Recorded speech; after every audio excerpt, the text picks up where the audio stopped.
Salvage, a story by user Rantarian. Chapter 65, Beating the Clock. Hodgepodge, pirate cruiser, the far reaches. It had been about 15 minutes and Roman had managed to make it the rest of the way to the command deck without anything killing him. Things had certainly tried, but he was completely paranoid about this horror movie of a starship and his adrenaline was up. The few robots and traps that had been set against him had been responded to with speed and precision.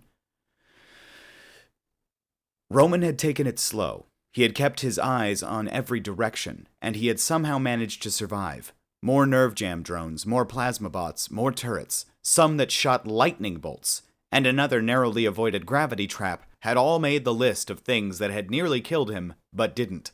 "Sergeant," he said, breathing heavily, "I'm coming up on the command deck. Now, how are you doing?" "As before, Captain," Valery responded, pain all through his voice. "Feels as though we've been kicked by a dozen horses, all of them pissed off." The sergeant's squad had come out of the gravity trap to find themselves pinned down by anti-tank kinetic gunfire, which was extremely painful, even through hardened combat vacuum suits and the protective gear they were wearing underneath. As Roman understood it, they'd barely managed to avoid getting cooked by a nerve jam grenade, and that was when they'd deployed grenades. Now they were recovering in the hallways with possible bone fractures all over, and Roman was effectively alone in getting the job done. Which was fucking fantastic. He'd need a whole ocean of vodka to forget about this one. "Everybody down!" he shouted as he burst onto the command deck. He put a round through anyone with a weapon who didn't comply within 2 seconds, and the rest made a real hurry of it. Part of him wanted to finish the job, but Roman had no idea how to fly a starship, and he wasn't in the mood to try and learn. "Who is in command of this starship?" he demanded, and pointed at the nearest fallen alien, some kind of raccoon creature. You will tell me." The raccoon creature looked up, plainly terrified. "Commander Srypob," it stammered, and its voice marked it as a male. "Which of you is he?" Roman asked, looking between the various space monstrosity. "Which?" "He's not here," the raccoon guy continued. "He used the life pod to go and disable the gravity spike on the frigate." "On the frigate?" Roman asked, turning to stare in the direction he thought it was. It seemed strange for a commander to go and do such a thing, but anybody capable of putting his men through what they'd been through was almost certainly more useful at that kind of operation than the mewling lot now kissing the floor. That was the man that Roman would have to destroy if he ever wanted to sleep well again. "Once the gravity spike is disabled, destroy the life pod and go into FTL." "You want us to abandon him?" the raccoon man asked, then appeared to think about what he'd said. "I think we'd all be fine with that." Roman barked a laugh. It seemed his foe's own crew liked him about as much as Roman did. "Then see to it." The command crew, shaken but obedient, rose and returned to their duties, averting their eyes from any comrades with bullet holes in them. "Gravity spike is disabled," said one of them, some sort of blue giraffe after just a few minutes. "Firing on life pod." "Life pod has been destroyed," another said impassively. This one some sort of frog creature. "Commander Srypob has no way back. Now set FTL for the nearest Alliance planet," Roman commanded. With his team the way they were, there was just no way that he was going to be able to take on a whole pirate base. He had terrible premonitions of a space station filled with more deadly traps, set up with the idea of killing absolutely anything that dared to go aboard. "FTL systems are not responding," another blue giraffe said, and he sounded genuinely surprised. "We are locked out of all command systems." "The commander must have transferred those functions to his datapad," the raccoon guy determined, and sounded rather angry in doing it. "But the FTL isn't part of the command system." "Get it working," Roman grated. He didn't much like the idea of being adrift in space for God knew how long, and especially not with absolutely no other way out. "It's under some sort of override," the blue giraffe protested, turning to face Roman only to shrink away from his angry gaze.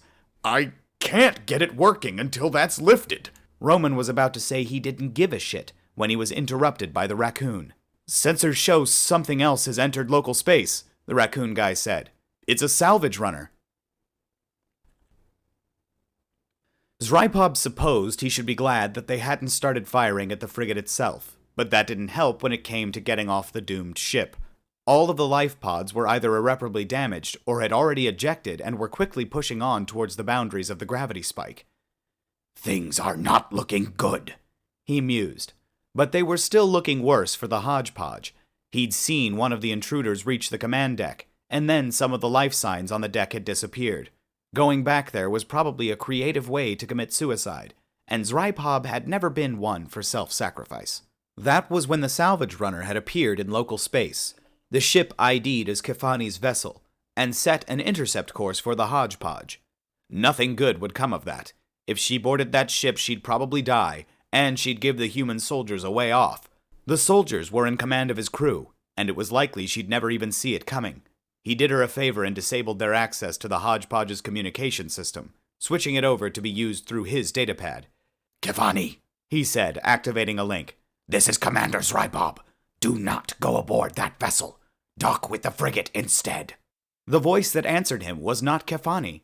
It was probably the worst voice he could have expected to hear around that time, and that included anyone from the Kelsey Alliance military. It was the voice of Adrian Saunders. G'day, mate, the mad human said cheerily.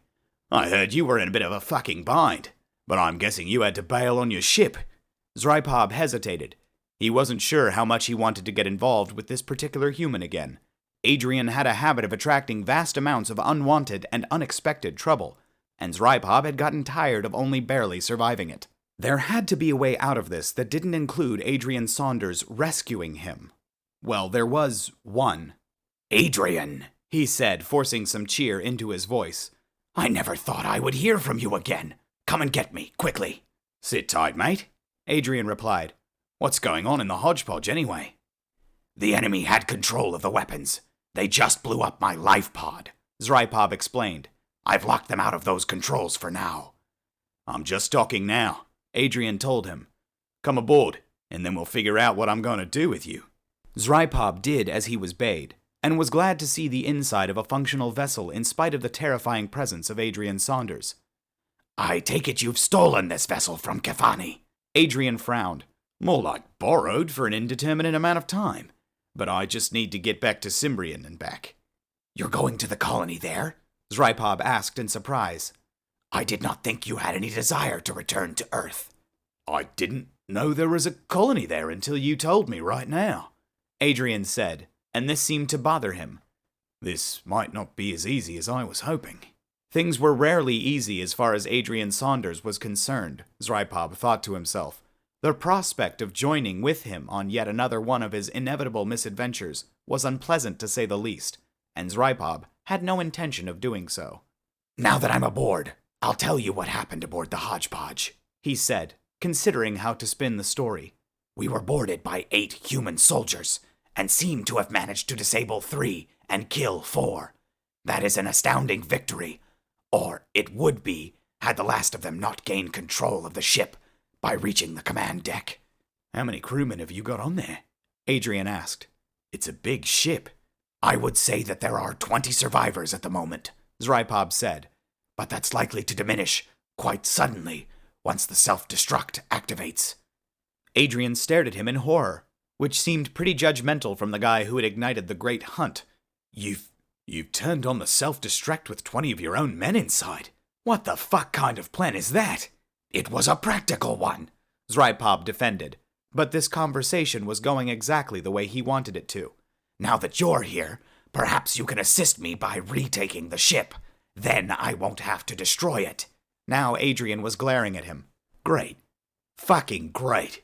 All right, we'll do your fucking shitty plan, and then you can escort me to Cimbrian. That had been easy. Agreed, Zrypov replied.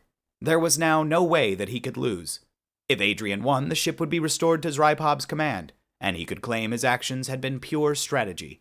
If Adrian failed, then he, the human soldiers, and anyone who might give conflicting reports about the situation would be dead, and Zrypov would make it out with his reputation intact. They would all mourn Adrian and the rest of the crew, but life would go on. Well, Zrypov's life would go on, and that was what mattered. I remain in control of various systems, he said. If you go in, I shall monitor them from here and provide assistance where possible. Nice to see we're going with Plan B, Adrian replied bitterly. Although at least this time I don't have to kill everyone. Zrypov honestly didn't care if he did or didn't, but a smile seemed to suffice in place of words. They docked with the hodgepodge as Adrian wisely suited up. He had his own combat-hardened vacuum suit now, a Kelsey uniform from the styling of it, and Zrypov wondered what could have transpired to provision the man tasked with raiding them with one of their uniforms. "Wish me luck," Adrian said as he stepped forth, bridging the space between ships in a few short steps. He was not sounding particularly optimistic about what was ahead of him, and perhaps he shouldn't be, but he was approaching it with a sense of resignation.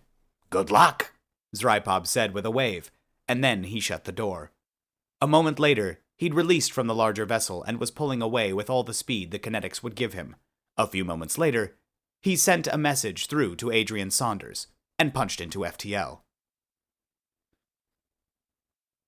Hodgepodge, pirate cruiser, the far reaches. Adrian Saunders stood in the first corridor of the Hodgepodge and reread the message. The facts it presented were that Zrypov had just bailed on him, claiming he was at risk of weapons fire again and stealing Keva's salvage runner in the process. And the Hodgepodge was protected by a large number of automated traps that Zrypov had not disabled. Traps from the minds of Zrypov, Cheer, and Jennifer Delaney, many of which had been adapted from ideas Adrian himself had arrived at. "This fucking bullshit is why I have trust issues," he muttered to himself. "Space. Nothing but arseholes." There wasn't time to reflect on the situation, nor on his own gullibility that had led him into it. The clock was ticking, and every moment spent fucking around instead of doing something put him one moment closer to floating around in space thinking about how fucked he was. If he ever got 5 goddamned minutes of time not spent dealing with or recovering from some colossal clusterfuck, he'd have to sit down and seriously reevaluate his life choices. "Well," he said, starting down the corridor with considerable trepidation.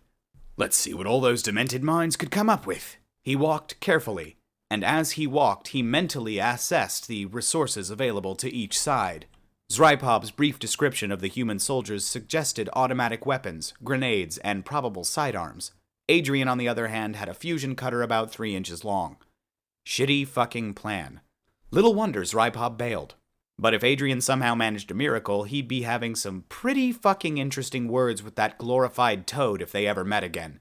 He removed his helmet and kicked it along the floor ahead of him, judging that the reduction to his senses was a lot more likely to get him killed than a sudden lack of air, and if it set off a trap instead of him, then it was a price worth paying. When he kicked it past a service passage, only to have it suddenly turn away to the right, he figured he'd been correct.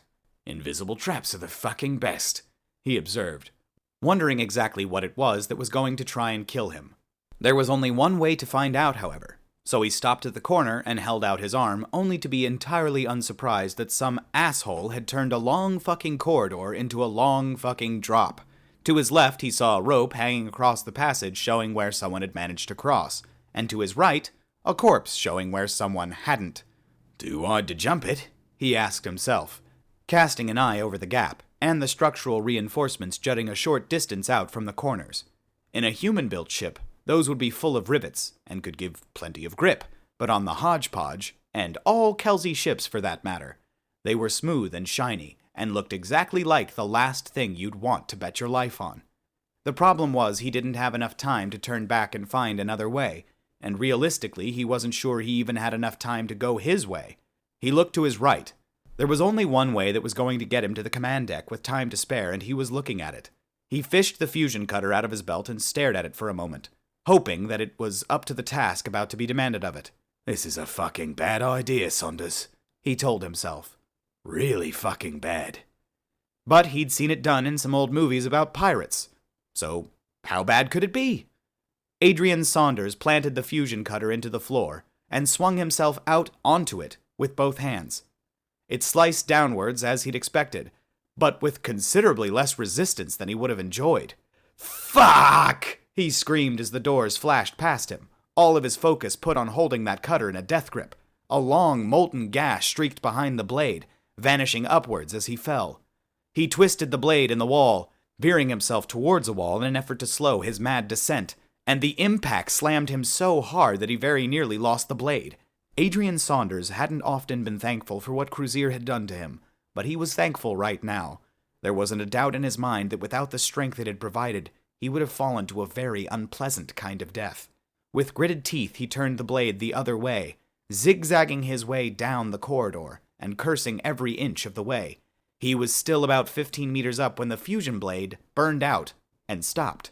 He hung there, breathing heavily, and looked down. It was still a long drop, and the dead man sprawled across most of the bottom of it. Fuck, that's about 5 stories. Can I drop 5 stories onto a dead man? He considered that for a moment, and then shook the thought from his head. That's fucking retarded, Saunders. There's doors. Just fucking use one. There were doors, and one was very nearly within reach. He swung himself gently, praying that the cutter would hold for a few moments yet. One swing, nearly. A second let him tap it lightly with his foot. The third kicked it open, and the cutter blade snapped under the force of the swing. Jesus! He cried out, his right arm extending only just in time to grab the frame. He slammed into the wall again, holding on only by one arm and breathing short, shallow breaths. Holy fuck. With a burst of adrenaline-fueled energy, he pulled himself over the doorframe and collapsed on the floor of the room on the other side. You know, Saunders, he berated himself as he staggered to his feet. It'd be really fucking nice if one day you stopped doing stupid shit. He glanced around wildly at the room he was in, totally unprepared for any kind of threat if there happened to be one. There wasn't, however, because it was a storage room. Fucking storage rooms, he laughed wildly, wiping his mouth on the sleeve of his vacuum suit. Let's see what this one's got. What it didn't have was any weapons, any tools, or any other way out. What it did have was coils and coils of spare conduit cabling, something that would serve pretty damned well as a rope, at least if he used enough of it, and only for the short distance remaining to the bottom of the corridor. Oh yeah, he said. We're back in fucking business now. 3 minutes later, he was the rest of the way down the corridor, and was crouching over 2 shattered helmets and an equally broken corpse. The corpse had held an AK-47, a Russian-issue assault rifle, along with 2 extra magazines, and 3 fragmentation grenades. He wasn't sure what he might end up doing with those, but he felt a shitload better just by having them. Maybe he could make this miracle happen yet.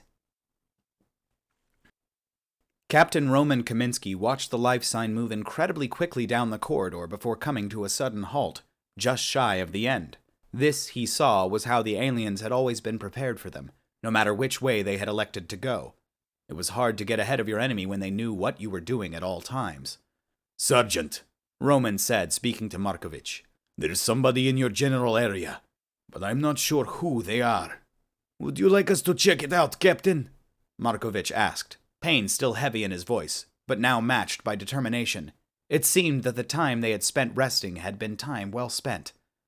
What is your status, Sergeant?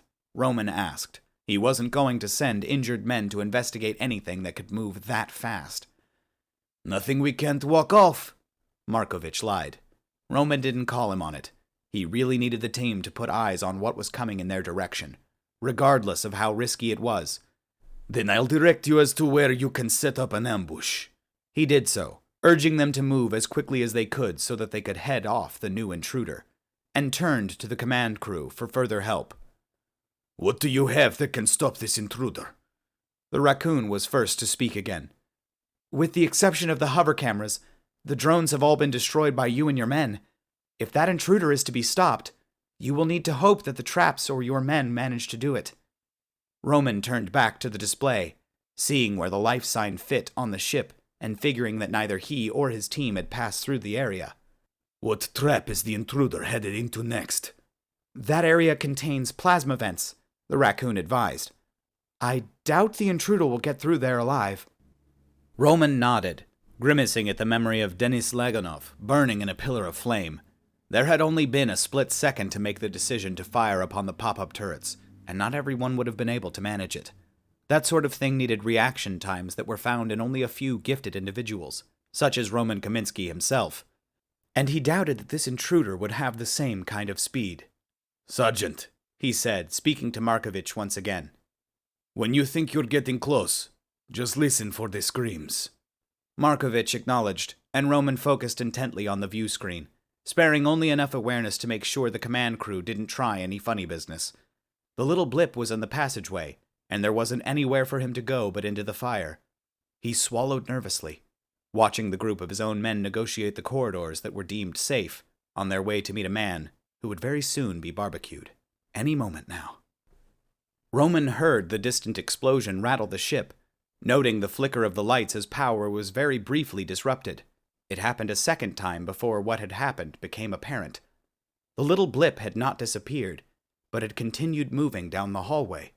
"Markovich!" he radioed when he saw his team getting close. "What the hell was that?" There was a hesitation, but Markovich came through after a moment. "Sounded like a grenade," he said. "There are 2 large holes in the wall spilling some sort of gas. I am reluctant to attempt passing through." "Whoever was ahead of you managed it," Roman replied sharply. "Find another way around. I don't intend you to—" The ship shook violently with a thundering explosion, the lights flickering madly as it rolled through the vessel. Roman held tightly to the nearest fixture, in this case an overly padded seat, as the shuddering came to an end. When it finished, all of the blips were gone, including those on the command deck. That system was down, and it didn't look like the only one. "Sergeant," he radioed. "Valeri, are you there?" "Captain," Markovich replied, panting. "The gases, they just ignited." "What is your status?" Roman demanded, with a sinking feeling. An explosion like that on a ship like this? There was no way it was going to end well. "We barely had enough time to get any cover at all," reported Markovich. It was clear he was under heavy strain. "The shockwave. I have multiple. I think one of my legs is broken. Sokolov isn't responding, but I think he's still alive. Not sure where Yakovlev is. The air is full of this red haze. Hard to see." "I take it there is no sign of the intruder?" Roman asked, glancing at the view screen every few seconds to see if the systems were back up yet. They weren't. "Not that I could see," Markovich responded. "Captain, I'm going to try and move Sokolov and myself into one of these rooms. I'm still not getting anything from Yakovlev." "Understood, Sergeant," Roman said, terminating the contact. Roman Kaminsky steadied his breathing and ran his tongue over dry lips. "All right," he said, back in the game. "Come and get it, Mr. Blippy." The explosion had not been intentional, or at least the big one had not been intentional. The smaller ones had been very intentional indeed. Adrian had seen the heat rising from those vents the first and hopefully only time his freaky eyes would prove useful. A pair of grenades had destroyed the mechanism, and there shouldn't have been any ignition with that part destroyed. He'd been outside of the blast zone when something had sparked and set the gas mix off in a rush of atmospheric plasma, and he supposed he should be thankful that the vapors hadn't spread further before it had happened. With no helmet, he would have suffered considerable consequences. Some demented fucking asshole thought it was a good idea to pump plasma down a hallway, he commented to himself, making the comment about himself. The big plasma cutters on the Zottersill had been extremely effective at clearing the decks, and he didn't doubt that whatever those vents were intended to do would have been just as effective. He was really coming to hate just how effective he'd been in those early days. There wasn't much more distance to go before he'd made it to the door of the command deck. It was closed, but he doubted it was locked, and inside there waited some kind of Russian military man, at least one Russian military man who probably wanted to shoot him. Adrian had an assault rifle. He had one fragmentation grenade. He figured he could toss the grenade in, wait for the explosion, and then follow up with, "No, no, no, no." He ran his hands through his hair, altogether too aware that his judgment was unreliable. That plan was reckless. Too reckless when the only cover might as well have been made of tissue paper. He didn't know the situation either, only what Zrypov had said, and right now Zrypov didn't seem like the most trustworthy of guys. Less aggressive. Some sort of calm option. Talking. Talking could be calm. It seemed like it might be worth a shot if actual shooting was the only alternative. He gritted his teeth, knowing that this was probably a stupid plan as well, but knowing he couldn't trust what he thought. "Hello!" he shouted, wincing with the expectation of suddenly being shot. "Is there a human in there?" He really hoped the answer wasn't going to be gunfire. The internal sensors had come back online just in time to show Roman that Yakovlev was alive but immobile, and that the intruder had made it to the door of the command deck. He fingered his AK-9 nervously, keeping the barrel leveled at the door the intruder would have to enter by. The mood on the command deck was tense, and Roman was waiting for the moment he'd have to shoot. He figured it might be better to err on the side of caution with this one, especially given the explosion. That was when he heard the voice. It spoke in English, but the accent was sharper. American, perhaps? No, that wasn't right. Whatever the case, his translator turned it into perfect Russian. "Hello?" it had shouted, a husky male voice with a twist of desperation. "Is there a human in there?" Roman paused, cocking his head to the side as his tension was replaced by confusion. A human was, technically speaking, a much greater threat than an alien, but at the same time, it could also mean something else entirely. He was a little bit hesitant to go shooting a human who had arrived in his own starship in their time of need, and who thus far hadn't started shooting at him. "There he is," Roman called back. He made sure his gun remained pointed at the door in case of any trickery, but he was readying for the other man to enter without them trying to kill each other. "Who are you?" There was a half-crazed laugh, and Roman bit his lip nervously. Whoever this guy was, it seemed like he was on the edge, and that could be dangerous. "I'm a guy in a real fucking hurry," the man replied.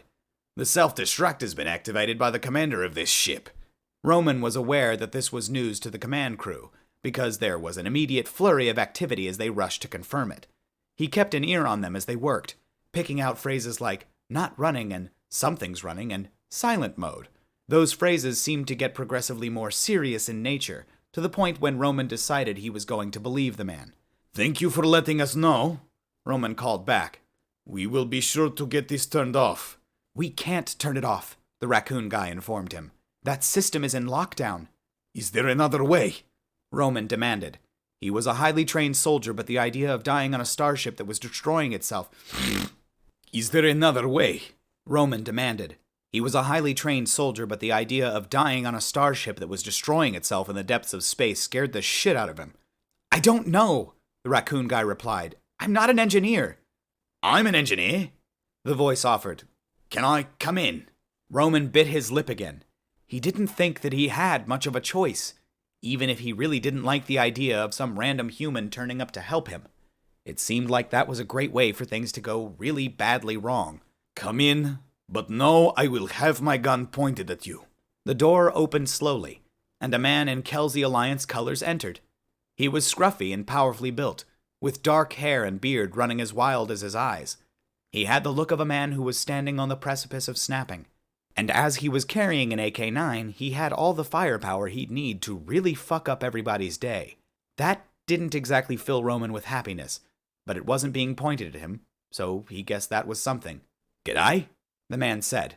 "I'm Adrian. Can you stop pointing the gun at me so we can unfuck ourselves?" He was Australian then, Roman determined, and after a moment he lowered his weapon slightly. "Captain Roman Kaminsky, where did you get that gun?"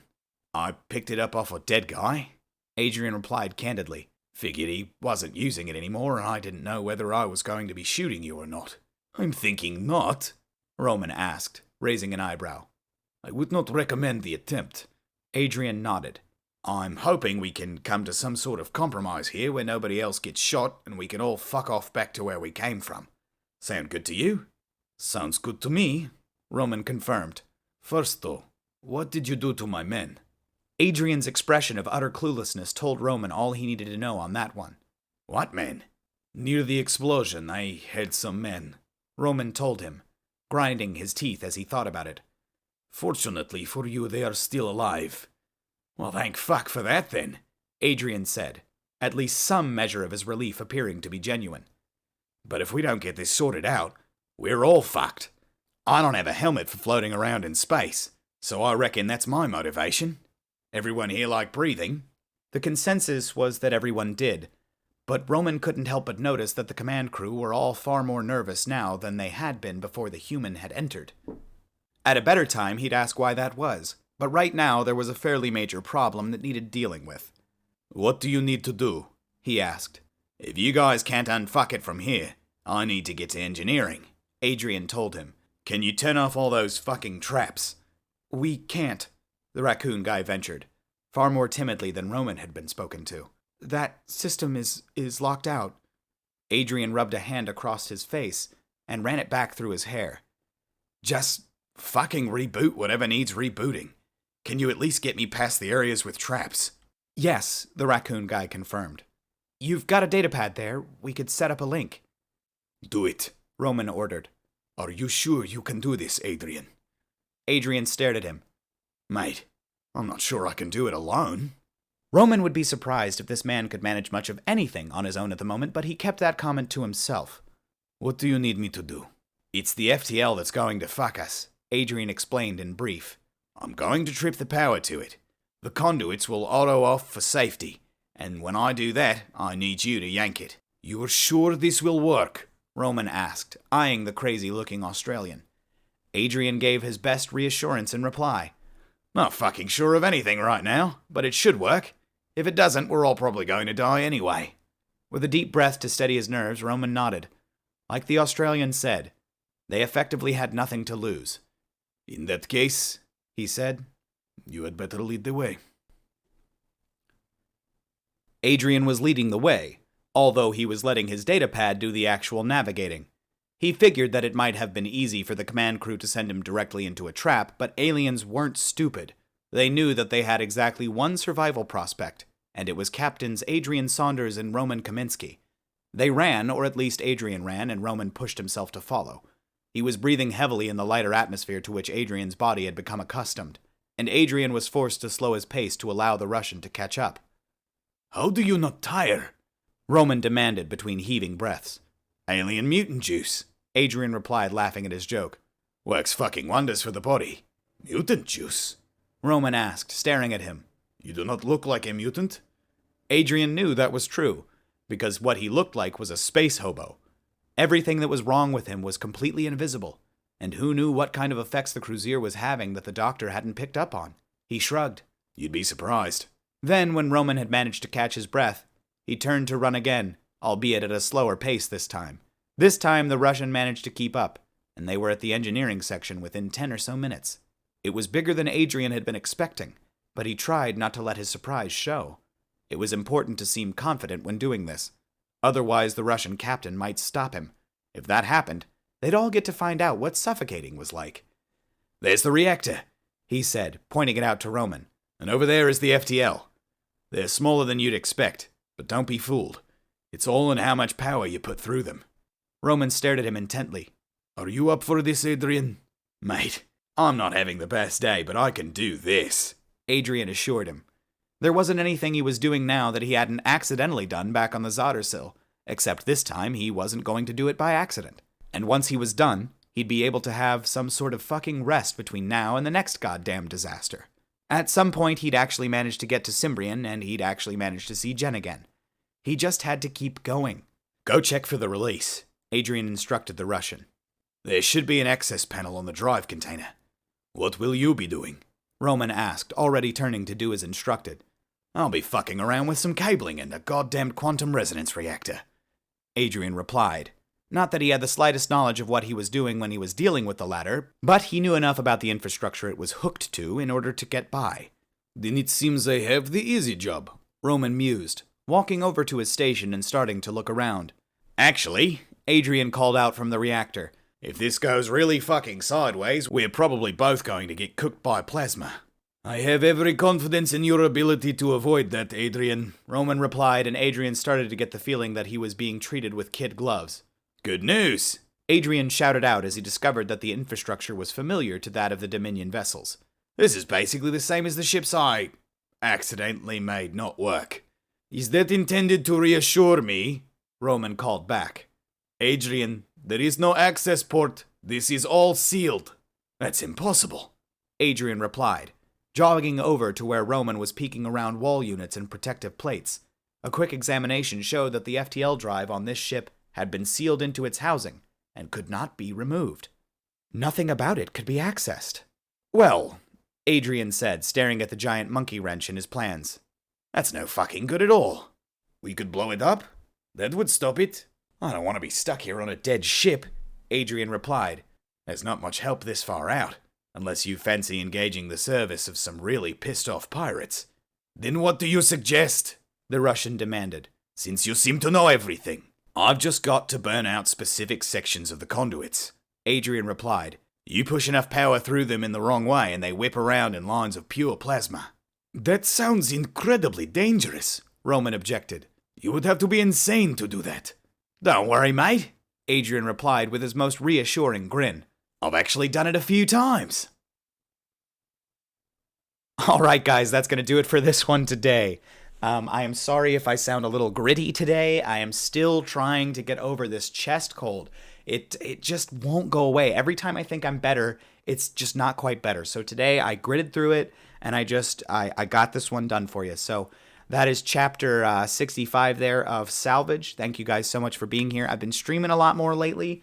If you guys are interested, please do stop by sometime. Mostly I'm playing StarCraft with friends of mine, a little bit of Minecraft on a server that I put up, and basically anything else that tickles our fancy. So, yeah, guys, thank you so much for being here with me today. I really do appreciate you. If you liked it, give it a like. If you'd like to, and you're new here, go ahead and subscribe. We are up past 700 subscribers, guys. We're at like 711 or something like that, and that's insane. I had zero, I don't know, a year and a half ago, I had none. Zero. Zip, zilch, nada. So thank you guys so much for being here with me. I hope you continue to enjoy the series that I'm putting up here.